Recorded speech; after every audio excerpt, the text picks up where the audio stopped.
Mis amigos del mundo, les saluda Lino Ferrer una vez más con ustedes.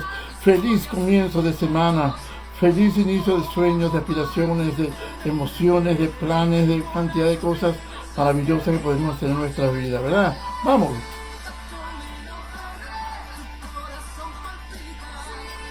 Hoy es cita con nuestro médico primario en su nuevo horario.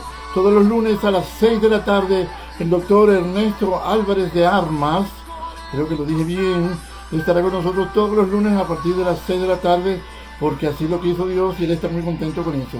Ya llegó. Ahora con ustedes, su anfitrión, el primer actor, Lino Ferrer. Gracias, primer actor, gracias. Steve Caranda, ese excelente locutor que nos grabó esta presentación tan maravillosa. Steve Caranda Productions. Así que cualquier cosa que necesiten con vos, llámenme que eso lo va a hacer de buena manera. Vamos a recibir ya a nuestro querido doctor primario que está debutando en este horario de las 6 de la tarde. Vamos a recibirlo como se lo merece, al doctorísimo. Ay, ahí viene llegando. En el nombre de Dios, que no haya ningún problema técnico. Ahí está, caramba. Como Rey Midas, ese asiento debe tener millones. Ah, Buenas tardes. ojalá. Millones de horas, sí. Bueno, pero horas que producen. ¿Cómo está usted? Bien, bien. ¿Cómo estamos hoy con la señal? Hoy no voy a dar problema con la señal. Pues me llevo en el nombre de Dios que no, pero hasta ahorita vamos bien, estamos bien. ¿Cómo está? ¿Cómo se siente en este nuevo horario? Mejor, es mucho mejor. Para mí es mucho Ah, mejor. cuando comenzamos a hablar con usted tenía para escoger, me dijo que el de las 7 era mejor para usted. Así que así es la vida. Pero Pero bueno, era el día, era el día, el día. ok. Pero bueno, ya estamos aquí, ya estamos más tranquilos, Claro. feliz de tenerlo.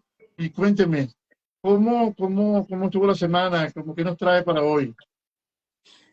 Vamos a hablar de un par de síntomas, y más bien que un par de síntomas, un par de síndromes, que son cosas muy comunes. Volvió De hecho, hay uno. muy lejos, volvió muy lejos, doctor. A ver, a ver, a ver. Ahora sí, A ver, hable. vamos a hablar de dos síntomas muy comunes en la comunidad. ¿Ahora me oye? Un poquito mejor, pero todavía está abajo. Déjame quitar la musiquita esta para ver. Hable. A ver, dime si me oyes ahora. Ahora sí, está mejor. Ok. Estoy allí a todo volumen. Tendré que buscarme. Después me tengo que conseguir entonces un micrófono. Eh, Vamos a hablar de dos síntomas muy levemente, dos síntomas muy comunes en la comunidad y a la misma vez dos síndromes que también son comunes y que se ven bastante en la comunidad y que son de modo general lo más importante, por así decir. La causa principal de motivo del paciente al médico casi siempre es dolor. El dolor como síntoma es sigue siendo uno de los elementos más importantes de la visita más común, incluso recurrente, al médico. El dolor es clasificado, tiene varias clasificaciones, pero en forma bien simple y general, es un estado desagradable, de sensación, de percepción desagradable, que se puede traducir, por supuesto, en un dolor que puede variar de ser ardoroso, puede ser lacinante, puede ser intenso. Existen muchas clasificaciones del dolor. Y es una, como decía, de las causas más comunes de visita y volver a visitar al médico primario.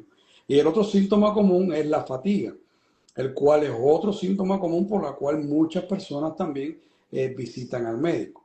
No podemos confundir la fatiga que ocurre de manera común, por así decirlo, regular, después de algunos tipos de infecciones agudas, infecciones catarrales de diferentes tipos, influenza, parainfluenza, catarro común, el COVID, todos estos síntomas, estas infecciones respiratorias, incluso las digestivas, las colitis, enterocolitis, incluso las dispepsias con diarreas, etcétera, vómitos, pues pueden llevar a un síndrome, digamos así, o un estadio posterior de fatiga, que generalmente es transitorio y la persona llega a recuperarse de manera normal, general.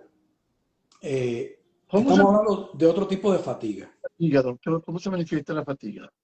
Perdón, la fatiga se manifiesta como un cansancio importante, que no solamente tiene que ser un cansancio físico, sino también puede ser un cansancio mental, incluso pueden estar los dos en conjunto, o sea, concomitando en general a este síntoma de fatiga. La fatiga puede ser una de las más comunes postinfecciosas que habíamos hablado, el síndrome de fatiga, podemos decir aguda, ¿ok? Que generalmente resuelve al cabo de un par, 2, 3 semanas. Generalmente no se prolonga más de 6 semanas. Cuando se empieza a prolongar la fatiga por más de 6 semanas, tenemos que pensar en otros tipos de elementos o diagnósticos que estuvieran relacionados a este tipo de fatiga. El dolor, existen diferentes tipos de clasificaciones en cuanto al dolor como síntoma. Hay quien lo clasifica agudo, subagudo y crónico. Hay quien dice que el famoso dolor subagudo, hay gente que hablan como una extensión intermitente del dolor agudo cuando pasa de 3 meses. Hay personas que dicen que no, que es la transición a un dolor crónico cuando pasa alrededor o más de 6 meses. Y existen diferentes tipos de versiones y criterios en cuanto a este tipo de clasificación del dolor existe como tal. Como son dos síntomas que se acompañan de manera muy común, uno tiene que pensar cuáles son los motivos más comunes que pueden producir dolor y cuáles son los síntomas más comunes que pueden producir fatiga. Como habíamos hablado, la fatiga aguda o fatiga postinfecciosa, posviral, es muy común de diagnosticar porque existe un antecedente donde la persona, el paciente, acaba de sufrir recientemente de un proceso infeccioso, sea respiratorio o sea digestivo. En cuanto a esta fatiga que va evolucionando de manera más crónica, entonces hay que pensar en otro tipo de condiciones que pueden suceder como parte de fatiga en general. En los procesos de deficiencia, las deficiencias que pueden ocurrir en la persona, sea vitamínica, vitamina D, vitamina B12, ácido fólico, algunos tipos de medicamentos que pueden producir fatiga a largo plazo, algunos tipos de enfermedades crónicas que pueden ser autoinmunes, otro tipo de enfermedades degenerativas que pueden ocurrir a la persona, también pueden llevar a ese tipo de fatiga crónica que también es concomitante con algunos tipos de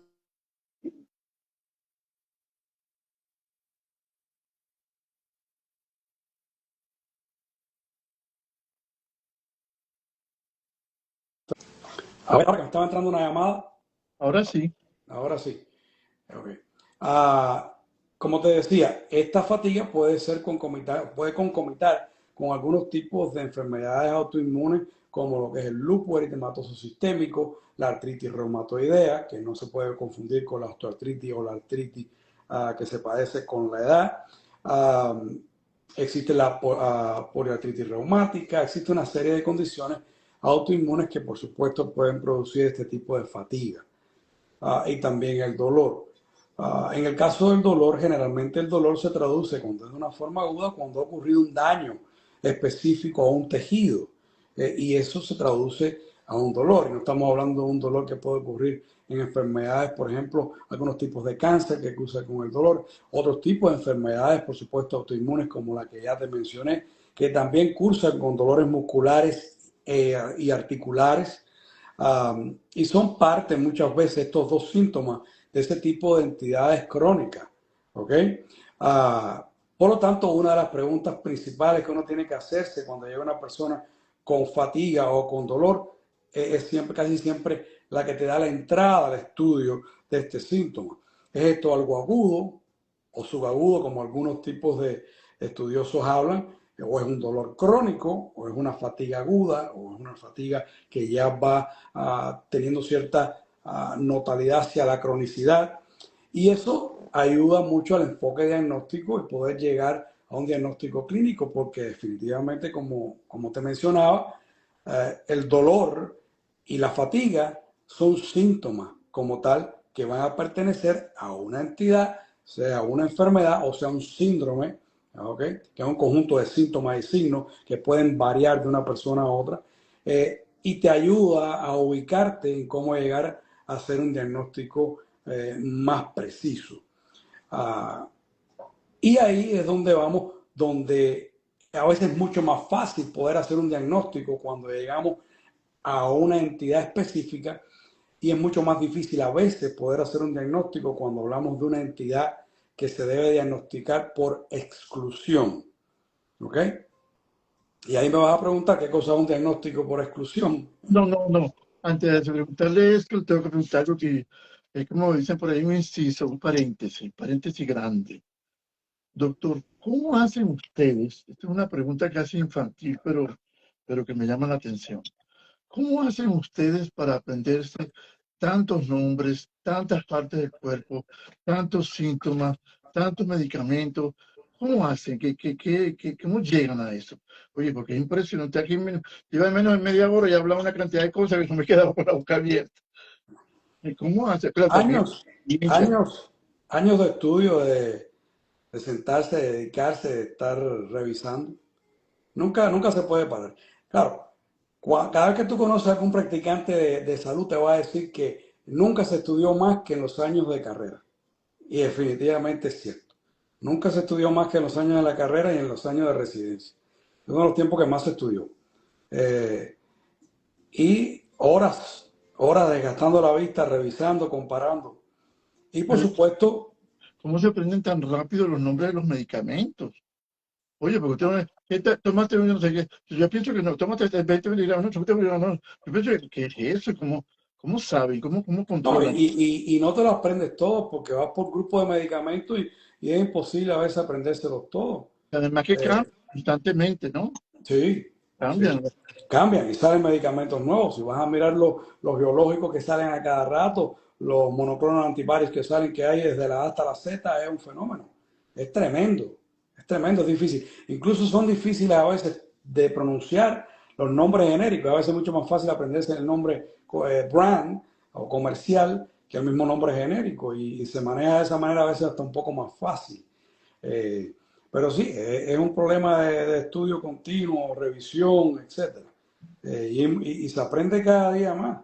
Aquí se aprende todos los días. Un paciente te puede llegar a enseñar de algo que te parece algo común y cotidiano, una variante que al parecer es sencilla, pero forma parte de esa situación. Y eso te abre más el espectro a la hora de pensar y llegar a ese diagnóstico más adecuado. Porque como hablábamos un colegio, es muy fácil referir y quitarse el problema de arriba, es más difícil llegar a un diagnóstico y referir cuando tienes ya prácticamente el diagnóstico en la mano o el diagnóstico ahí y ya a lo mejor se va del todo el poder manejarlo completamente tú.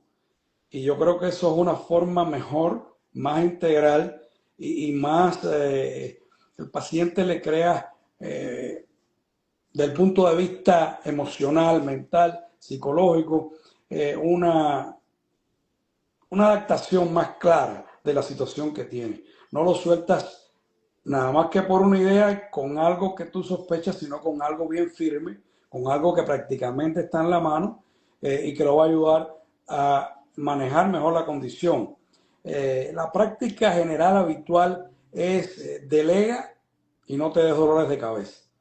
Eso generalmente va en contra de la medicina antigua y tradicional, que uno trataba por todos los medios de resolver un problema y de llegar a un diagnóstico específico. Eh, y mucho de eso se ha perdido. A veces no te dan el chance de hacerlo los seguros y otras veces ah, el mismo paciente no te da chance de con calma llegar a algo que tú estés sospechando. A veces es así, es una balanza que uno lleva. Lo ideal es tratar de llegar a algo, por lo menos a un síndrome muy cercano de la situación que está sufriendo el paciente, hacer un diagnóstico y si es posible tratarlo tú, sería lo ideal, aunque muchas veces se va de las manos. Hay medicamentos modernos que solamente los aprueban si lo ordena, lo maneja y hace todo el proceso el especialista, de verdad, que por atención primaria, definitivamente. Y usted, como, por ejemplo, yo veo que usted, a todos nosotros los pacientes, al que trata más mal es a mí, pero a los- usted cuando uno llega al consultorio, usted sabe lo que uno tiene, lo que tiene el otro, lo que tiene el otro. Porque usted debe tener como más de ciento y pico de pacientes. ¿Los recuerda todos así con esa facilidad o tiene que leer primero antes de hablar con ellos? ¿Cómo hace? La gran mayoría son pacientes que llevan muchos años conmigo y que los conozco por años. Y generalmente a veces llegan y uno sabe más o menos lo que estaba pendiente, se revisa la nota anterior uno sabe para qué lo citó en esta ocasión y casi siempre hay una preparación innata como parte de hacer una labor la mejor posible. Y llegas a conocer a la persona como si fuera parte ¿cómo es? De lo cotidiano. Hay pacientes que uno lo tiene prácticamente con familia, conoce los problemas. Se vuelve casi un sacerdocio esto aquí cuando pasan unos cuantos años.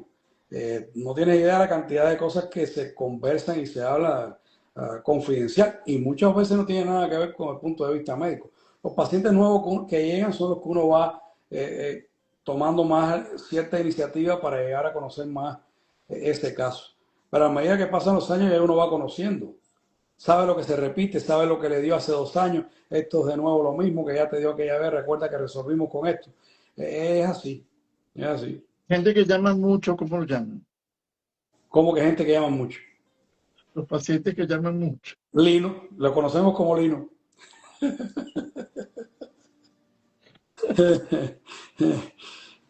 Pero tú sabes que por un lado es buenísimo, porque te da la idea de la confianza que te tiene ese paciente que no hace nada si tú no lo apruebas o le das su opinión. Es ideal, es preferible decir, wow, como me llama, que decir, no me llamó y cometió un error. Y esto no lo debiste hacer sin habérmelo consultado, porque es muy fácil decirle, te pasó porque no me lo dijiste.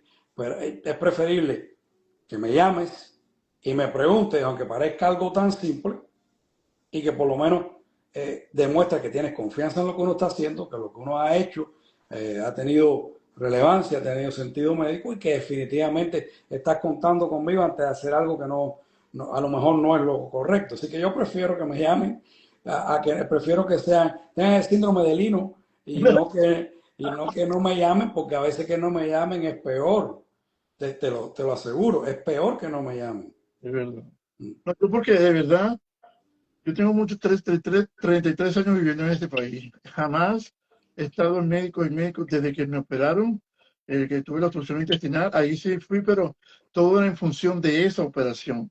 Pero a mí casi nunca me da gripe, casi nunca me da nada, y nunca me había puesto yo de estar en médico porque no lo necesitaba.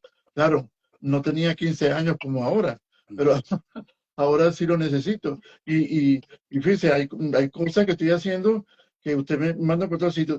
Mira, como en estos días, me llamó el doctor que quiere que yo vaya. ¿Te duele algo? ¿No te sientes mal? No vaya. Y es verdad que sí, es como usted bien se lo explica a uno. Lo que me gusta es eso, la sinceridad con que trata el paciente. Eso es lo que me ha llamado la atención porque nosotros en Venezuela, no sé ahora, en la época que esto, pero antes, los médicos a uno le daban esa confianza, doctor. Te ocultaban, te tomaban la presión, te hacen cosas, y todo lo hacía el mismo médico. Claro. Yo creo que era igual. Ahora que hay asistente, ese otro, lo otro, pero aquí, por eso me gustó tanto el médico, el nutricionista, el neurólogo, que ese sí se ganó su sueldo. Ese trabajó, tomó, metió, hizo pruebas, tocó aquí, tocó allá, me quitó esto, porque no como el otro, el del brazo que me vio más así, mandó al asistente a hacer todo y dice que venga dentro de un mes. Así, Lo que muchas veces uno trata por todos los medios es de resolver la situación. Nadie viene a verse, bueno, tú puedes venir de rutina porque te toca la rutina, pero nadie va al médico porque está feliz o porque tiene ganas, es muy poco, no quiere decir que no es bueno. Todo el que viene al médico es porque tiene alguna situación que monitorear, reevaluar o que resolver. Y te repito lo que habíamos hablado hace un rato, es muy fácil y es muy común quitarse el golpe y derivar o referir. Esa sensación de detective, de investigar, de buscar lo que el paciente tiene, llegar a fondo, se ha ido perdiendo. Y es una lástima porque eso es lo que realmente te hace disfrutar lo que tú haces. Por eso es que estoy en contra de los 5 minutos para fulano, de los 10 minutos para mí. Tú puedes poner un tiempo X porque tienes que dar, por supuesto, turnos para ver personas. Pero puede ser que hoy Lino se lleve 5 minutos y eso fue lo que se llevó. Puede ser que se lleve media hora. Todo varía. Tú no puedes medir cada paciente por una misma medida. Y lo más importante es tratar tú de resolver el problema. Si no puedes o que sencillamente lo que lleva a resolver se escapa o va fuera del campo de manejo, de control tuyo, pues por supuesto. Pero hay muchas cosas que se pueden resolver, que se resolvían en el pasado. desde el punto de vista clínico, desde el punto de vista médico. Y se ha perdido, y por eso muchos pacientes han perdido la confianza, el respeto de lo que significa el cuidado realmente del médico primario, que fue en otros tiempos diferente. El médico, en Venezuela se dice el médico de cabecera, y creo que el médico también. Sí. Y además en otras partes, así lo está diciendo una compañera de aquí del canal, es así, el médico de cabecera. Hay otras partes donde el médico de cabecera se convierte como parte de la familia prácticamente. Es el médico de la familia. Así se utiliza en muchos sitios también. Ahí viene porque viene el hijo, la tía, vienen. Yo tengo familia aquí, y es así.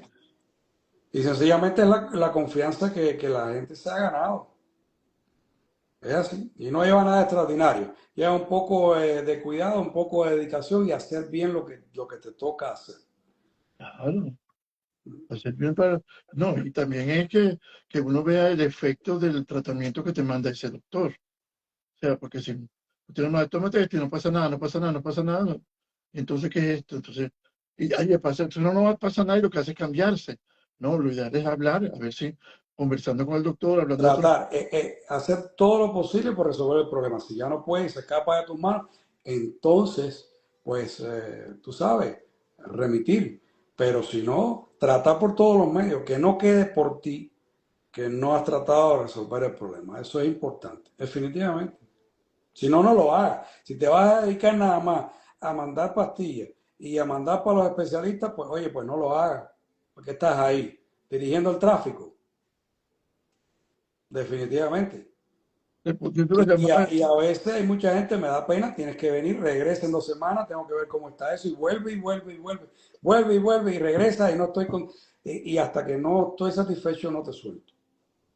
A veces es un poco desgastante, pero es lo que se debe hacer, simplemente. es mejor ese proceso de desgaste a caer en desgracia sin no atender bien al paciente.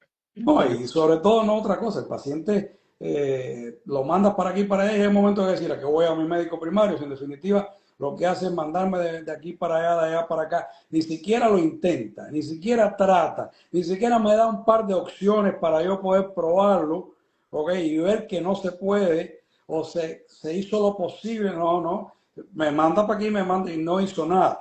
Eso es importante, así lo veo yo. Bueno, a mí me pasó con el médico, pues no voy a decir el nombre del médico, pero el primer neurólogo donde yo fui aquí. ¿Qué tiene usted? Neuropatía. Sí, yo también tuve, así que no te preocupes, que eso no se cura. Y pum, para mi casa. Hasta ahí llegó. Él no examinó, él no vio, él no vio. Mira, yo la tengo, pero yo estoy caminando y me duele, dice, pero esto no se le va a curar, olvídate de eso. Así. Bueno, vamos a hablar de estos dos síntomas vinculados a dos síndromes que son bien comunes. Vamos a hablar de la fibromialgia y el síndrome de fatiga crónica o encefalitis, como le dicen el otro nombre, que casi nunca ni me acuerdo, es una encefalitis dolorosa, algo así. Yo siempre he manejado el síndrome de fatiga crónica y la fibromialgia. Estos dos tipos de síndrome, que son un conjunto de síntomas y síntomas, signos y síntomas, son bastante comunes. Sobre todo la fibromialgia llega a verse hasta un 4% de la población y se ve muy frecuentemente en mujeres. Y el nombre te lo está diciendo, mialgia son dolores de las fibras musculares. Por lo tanto, el síntoma más común que se manifiesta con la fibromialgia son los dolores musculares difusos por todo el cuerpo.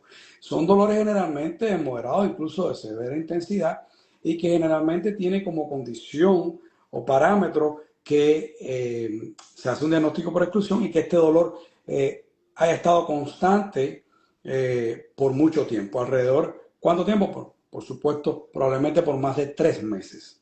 ¿Okay? Es muy común en la mujer, es mucho más común en el hombre, entre los 40 a los 60 años, y hasta un 4% de la población se puede ver la fibromialgia. En estudios anteriores que se discutían sobre el síndrome crónico muscular doloroso del hombro, del cuello, de los muslos, acompañado con cefaleas, con dolores, atención de cabeza, que se confundía con problemas de sueño, lo mismo mucho sueño que poco sueño, insomnio, hiperinsomnia, con esa mente foggy, como esa neblina mental y con problemas para concentrarse, todo eso formaba parte de ciertos síntomas y signos que en el pasado no se llegaba a un criterio específico que estaba ocurriendo con esa persona. Porque, como te decía, esto es una condición por exclusión. Uno trata, como habíamos hablado al principio, de diagnosticar ciertas condiciones en las cuales son comunes estos síntomas. Sin embargo, todos esos enfermedades o síndromes dan negativos. Y entonces se llega a la exclusión de que esta persona probablemente está sufriendo de esta condición, como es la fibromialgia, donde predomina este dolor que hemos hablado, ¿ok? Sobre todo, y que muchas veces se puede ver imbricado o exacerbado por otras condiciones asociadas también. La fibromialgia tiene una prevalencia alta y muchas veces se ve entremezclada con el síndrome de fatiga crónica. La fibromialgia, hay muchas mujeres que te van a decir, yo padezco de fibromialgia, por eso tengo estos dolores constantes que me suceden, muchas veces se exacerban cuando hay una infección, como habíamos hablado, otras veces nunca ha existido y se desencadena a veces como parte de una condición infecciosa o una condición secundaria. Y esta fibromialgia a veces puede llegar a ser tan limitante que hasta el 25% de las personas que lo padecen pueden llegar a tener limitaciones severas en el transcurso de que van pasando los años. La recuperación o rehabilitación de la fibromialgia como tal es pequeña. En un 5 o un 10% de los pacientes llegan a superar o a controlar realmente la condición totalmente de fibromialgia y alrededor de un 40 o un 50% con ciertas medidas terapéuticas y medicamentos pueden llegar a controlar bastante la condición. Que la condición se pueda controlar no significa que existan momentos donde la condición se exacerbe y existan los famosos episodios de exacerbación dolorosa que puede tener la fibromialgia. Eso puede ocurrir. Y definitivamente es algo que, como te decía, se ve bien común. Se hacen diferentes tipos de evaluaciones para hacer un diagnóstico de exclusión y decir, esta paciente padece de fibromialgia, por eso tiene estos dolores musculares todo el tiempo diseminados por todo el cuerpo, por eso lo ha padecido por más de 3 meses consecutivos, por eso tiene este problema del mente foggy, como nublada, problemas para la concentración o mucho sueño, poco sueño, que muchas veces se manifiestan incluso con el síndrome de colon irritable, se puede manifestar con condiciones de manifestaciones de síndromes depresivos en general, y todo esto puede formar parte de la condición de la fibromialgia. No existe un diagnóstico, digamos, de laboratorio específico que diga tú padeces de la fibromialgia, aunque hay unos estudios recientes de un test que supuestamente da alrededor de un 96% de certeza de que la persona lo padece, pero todavía eso no está bien aceptado. El diagnóstico se hace de manera clínica y por exclusión. Y por supuesto, como te decía, es manejable. Muchas veces la terapia física y de rehabilitación pues ayuda y algunos tipos de medicamentos son muy importantes para también ayudar con la condición. Uno de los más populares es la duloxetina, Cymbalta, ¿has oído la duloxetina? Que es un inhibidor de la serotonina y la norepinefrina, ¿okay? Y esto ayuda a que la persona mejore el dolor, mejore el mood, que muchas veces acompaña a la condición. Porque básicamente no hay una causa específica de la fibromialgia. Se dice que es multifactorial, que existen condiciones o factores genéticos asociados, pero lo que sí se conoce es que hay un trastorno de una hipersensación o una hipersensibilidad al dolor fuera de lo normal, una compresión que tú le haces a un músculo, que a una persona puede ser algo bien leve, simplemente no dolorosa, a esta persona puede traducirse a un dolor importante. Por lo tanto, existe no una apreciación a nivel del sistema nervioso central y periférico de esas condiciones dolorosas que están como por encima de la realidad normal de que otra persona pueda percibir ese tipo de dolor de una manera, digamos, diferente o más leve o menos pronunciado. ¿Okay? Otro medicamento que se usa es la pregabalina, que también ha tenido bastante éxito. Sin embargo, la duloxetina sigue siendo el medicamento de elección. Algunos relajantes musculares ayudan, algunos antiinflamatorios dan cierto alivio transitorio. Los opioides, oxicodón, tramadol, este tipo de medicamentos es muy poco realmente, muy poco el beneficio que ha obtenido esta condición utilizando ese tipo de medicamentos. Los cambios de los estilos de vida, tratar de mantener una actividad física, digamos, adecuada, cierta rehabilitación y el uso continuo de estos medicamentos, como habíamos hablado, la duloxetina, son cosas que ayudan mucho al control de esta condición. ¿Okay? Y es algo que uno ve, realmente uno ve de manera frecuente. ¿Y por qué ese nombre es intimidante, esa enfermedad? Fibromialgia. Es un síndrome clínico y es un síndrome clínico crónico que antes se conocía de otra manera hasta que se llegó, la Sociedad Americana de Reumatología llegó a un concepto que era por dolores en las fibras musculares, mialgia, dolores musculares de esas fibras.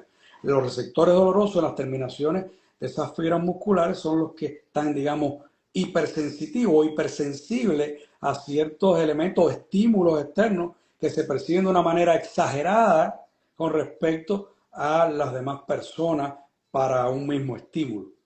¿Pero se cura, doctor? No, es manejable. De un 5 a un 10% dicen que existe una cura o un control tan excepcional que prácticamente la persona vive sin muchas más manifestaciones, pero generalmente existe un manejo, un control adecuado, pero no existe cura, ni para este ni para el otro síndrome que te voy a comentar a continuación. Pero esto es bien común, es manejable. Si usted tiene algún tipo de síntomas relacionados y no se ha llegado a una conclusión específica, consulte con su médico primario y déjele saber que usted oyó y que a lo mejor hay algún tipo de problema no diagnosticado para este dolor crónico, hiperexagerado, que usted siente y que se acompaña de estos problemas mentales, de este tipo de fatiga que también puede ser parte de esta condición. Porque por supuesto el dolor crónico pues lleva también a fatiga. Antes de que vaya al otro caso, usted puede hacer una pregunta, porque esta sería, estoy por hacérsela. A lo mejor no va a salir el tema, pero ¿qué es y por qué se produce la culebrilla? Ese tema lo vamos a hablar. Vamos a dejar nada más un programa para hablar de eso. Okay. Porque si no nos vamos a extender, no se va a entender, porque de eso hay que hablar un poquito más, ciertos detalles. Y es bien interesante también. Sí. El otro síndrome que queríamos hablar, que también se ve no tan frecuente como el de fibromialgia, es el síndrome de fatiga crónica. Síndrome de fatiga crónica afecta hasta el 1% de la población y por supuesto también se ve con más frecuencia en la mujer que en el hombre. Y como el nombre te lo dice, el síndrome de fatiga crónica es la manifestación de un cansancio importante, de fatiga física y mental, ¿okay? Que se ha manifestado por más de 6 meses y donde las causas más comunes de fatiga, como habíamos mencionado al principio, infeccioso, secundario a medicamentos, secundaria a deficiencia de algunos tipos de vitaminas, todo eso ha sido excluido y sencillamente existe la fatiga como síntoma primordial y que se caracteriza por un desgaste, un aumento excesivo de esa misma fatiga, ¿okay? Después de una actividad física intensa, que la persona manifiesta una mayor intensidad de esa fatiga física y mental. Y una cosa clásica es que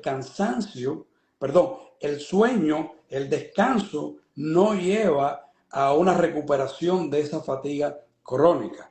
No existe un intercambio importante, no existe un elemento relevante cuando la persona descansa, ¿okay? Para recuperar esa fatiga que la persona haya sentido de manera crónica. Y por supuesto también cursa con ese tipo de mental fog, esa neblina mental, problemas para la concentración, depresión, muchas cosas hasta cierto punto similares a la fibromialgia, pero la manifestación principal de este es la fatiga, que se pone peor o se exacerba con la actividad física. Y esta fatiga también, pues, por supuesto, desde el punto de vista mental. Una cosa también a tener en consideración es que este tipo de fatiga o este tipo de síndrome de fatiga crónica también se hace por exclusión. No existe un diagnóstico específico, un laboratorio que tú puedas hacer y digas, ah, mira, este paciente tiene síndrome de fatiga crónica porque esto es positivo. No existe. Se hace también por exclusión.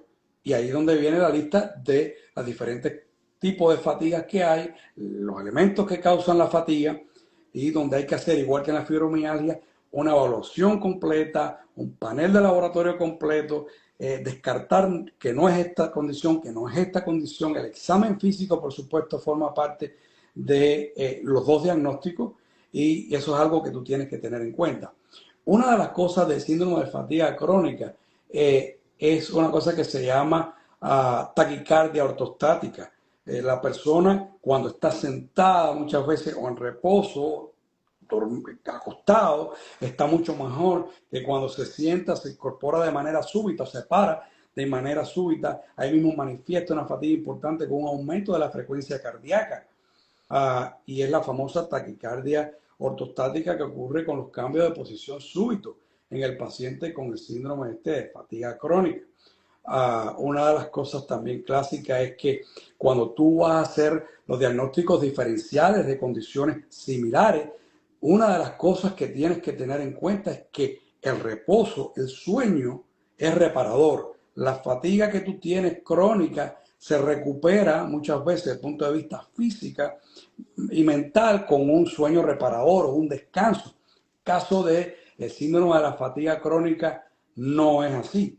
Y, por ejemplo, en el caso de la fibromialgia, a veces la actividad física o la rehabilitación física tiene una respuesta relativamente positiva. En el caso del síndrome de fatiga crónica, no. En el caso del síndrome de fatiga crónica, el individuo, usted lo pone a hacer una terapia de rehabilitación por causas también de síntomas dolorosos por varias partes del cuerpo, y la persona se siente peor.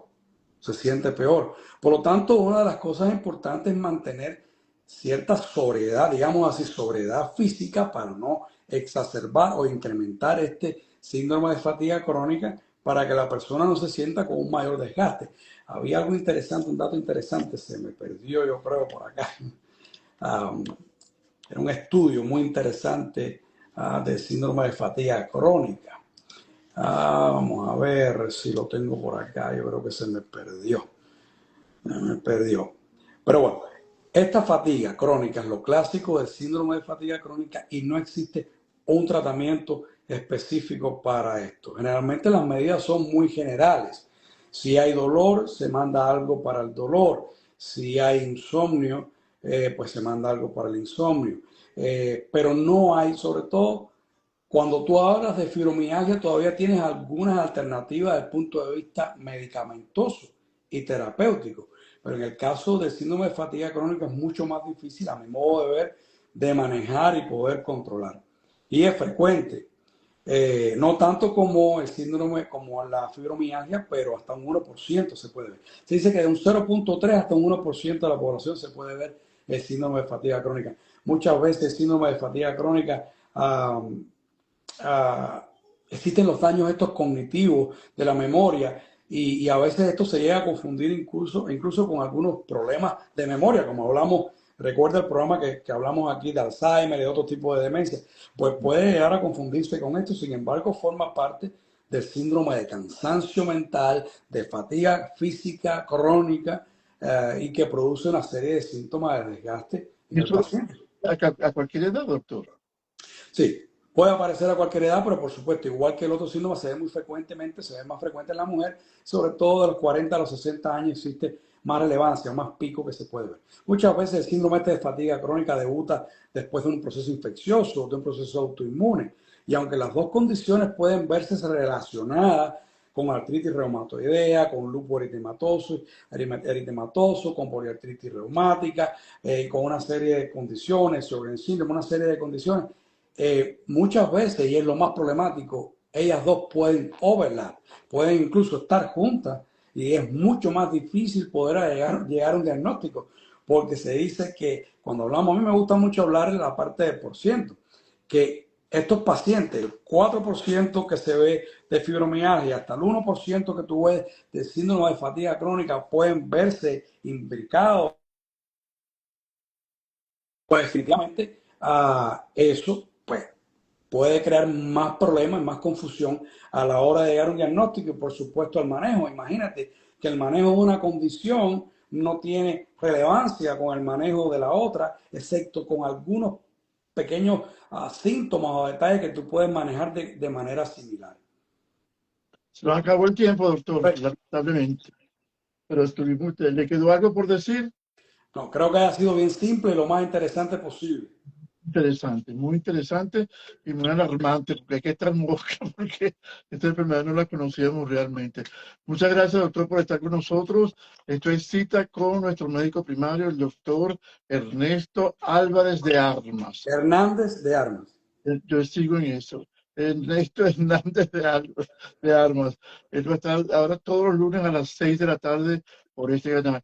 Muy interesante, nos está diciendo nuestra amiga Ligia. Es de verdad, estuvo muy interesante, muy chévere. Bueno, señores, a ustedes buen apetito, buenas noches, doctor, que descanse. Gracias. Saludos a toda la gente que sufre el síndrome de Fitch. Gracias por todo su apoyo. Cuídense un montón. A ustedes buenas noches, los veo mañana a las 6 de la tarde. Buenas noches. Con un actor invitadísimo y a las 7 de la noche cita con ¿quién? Con nuestra amiga Ligia, que nos trae muchas cosas ricas para aprender a cocinar. Así que ya lo saben, a las 7 es la cita para comer sabroso y rico. Buenas noches, que descansen.